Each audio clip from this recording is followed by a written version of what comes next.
Salve galera do bem, eu sou Silva Rumin e no Papo Torto desse mês nós vamos falar sobre um assunto muito comum aqui em terras brasileiras. Vamos conversar sobre o jeitinho brasileiro, que ora é uma expressão que se aplica à nossa malandragem, ora se aplica ao nosso excesso de criatividade.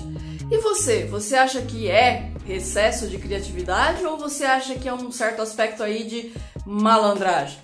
Vem comigo, vamos falar sobre esse assunto. Bom, para começar, eu gostaria de citar aqui para vocês uma pesquisa que uma revista, a Reader Digest, fez há alguns anos atrás, para medir o grau de honestidade das pessoas.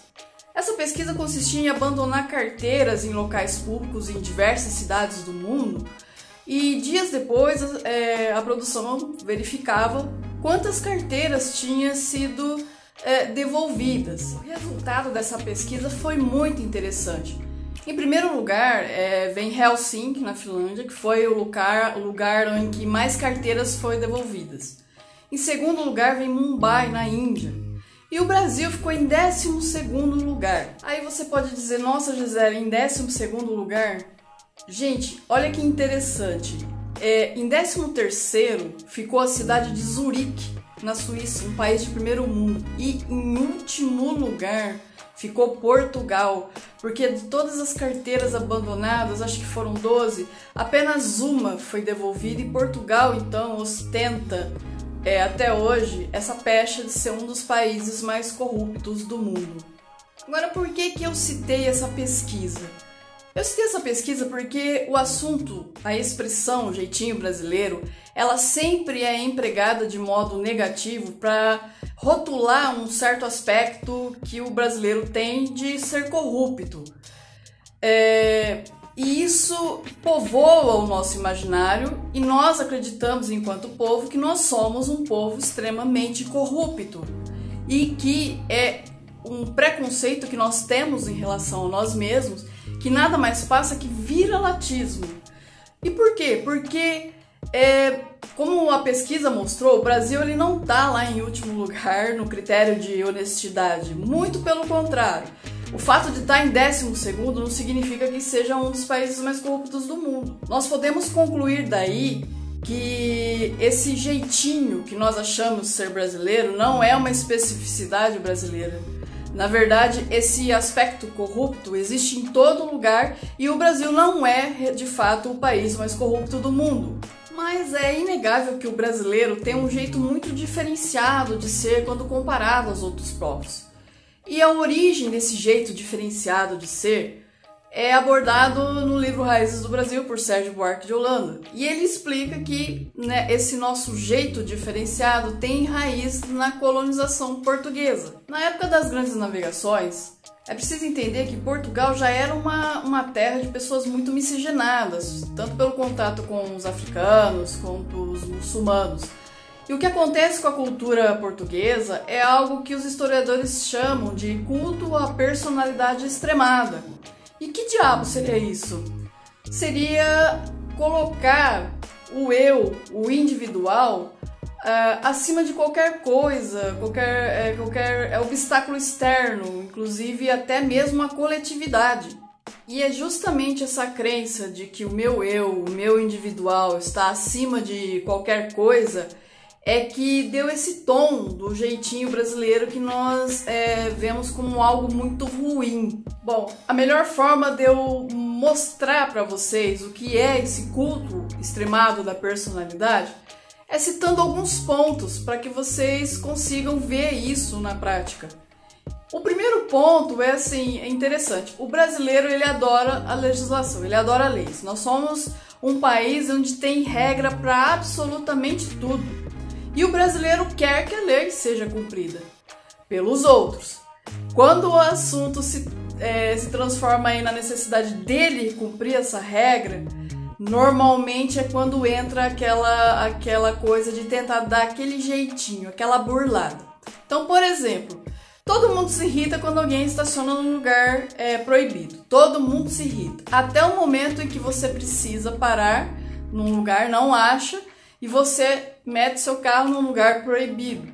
E aí, se alguém te questiona, o que você fala? É só um minutinho. Ou seja, nós exigimos que a regra seja cumprida pelos outros. Quando se trata de nós necessitarmos cumprir essas regras, a gente quer dar aquela burlada. E por quê? Porque eu acredito que eu sou mais importante que a regra, que as minhas necessidades é mais importante que a regra. Outro ponto muito interessante, e eu já começo até dando um pouco de risada, é aquele ditado de sou brasileiro e não desisto nunca. Gente, isso aí é praticamente a frase que define o nosso culto à personalidade. Porque muito embora nós desejamos que nosso país seja um país de meritocracia, na prática nós acreditamos em algo completamente diferente.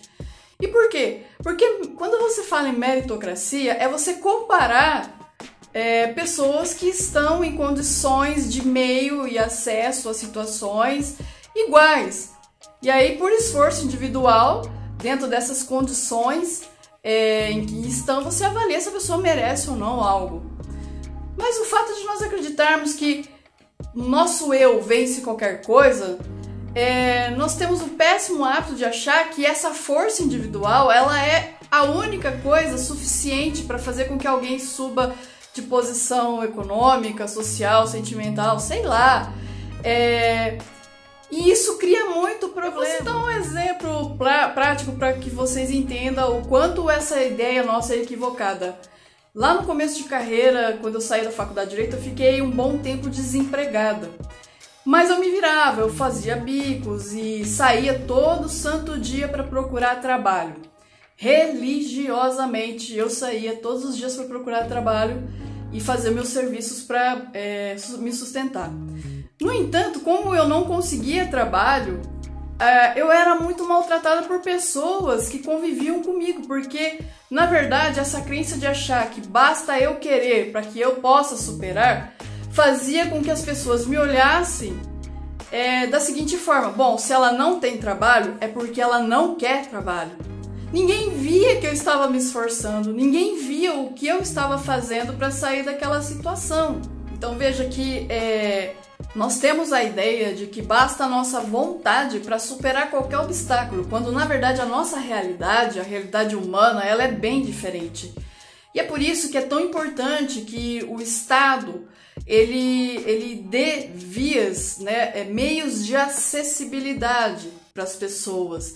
Agora, o que seriam esses meios de acessibilidade? Uma boa educação, saneamento básico, que nós temos um problema muito sério no Brasil de saneamento básico, acesso à internet, que hoje é um item que realmente é um diferencial absurdo na vida das pessoas. Eu não estou dizendo aqui política de assistencialismo, que é ir lá e dar e suprir uma necessidade da pessoa, muito embora em algumas situações isso seja necessário.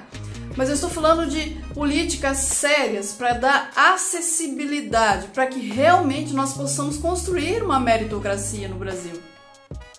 Um outro ponto muito ruim dessa culto da personalidade extrema é algo que nós já vemos no setor político de forma muito mais visível, vamos dizer assim, muito mais espalhafatoso, que é a mistura do particular com o público.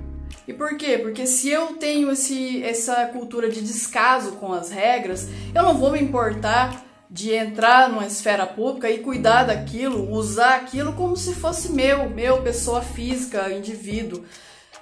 Então, assim, esse ponto também é uma semente para nossa corrupção política.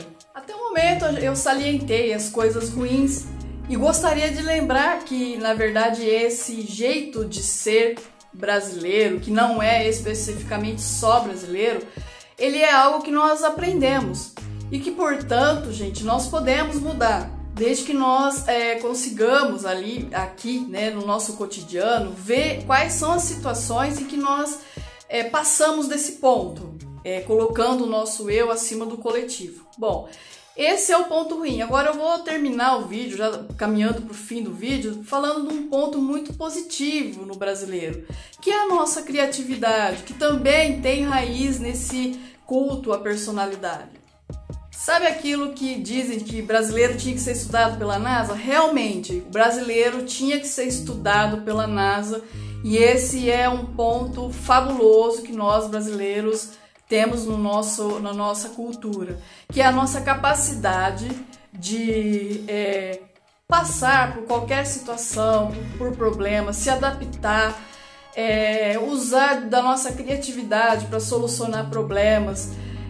Brasileiro é uma pessoa diferenciada, é interessante. Tinha um amigo meu que foi para a Europa alguns anos atrás e estava naquela crise que foi gerada em 2008 e ele fala que as pessoas estavam muito preocupadas, né? E aí ele chegou em mim e ele compara com a nossa atitude, a atitude dos estrangeiros, porque nós somos tão calejados que nós fazemos sarro e meme de absolutamente tudo, o que acaba amenizando o impacto de muita coisa. Então é isso o que eu gostaria de dizer sobre o jeitinho brasileiro. E já encerrando o vídeo, eu gostaria de dizer para vocês, para todos nós, acho, né, que achamos que nós estamos num país muito corrupto.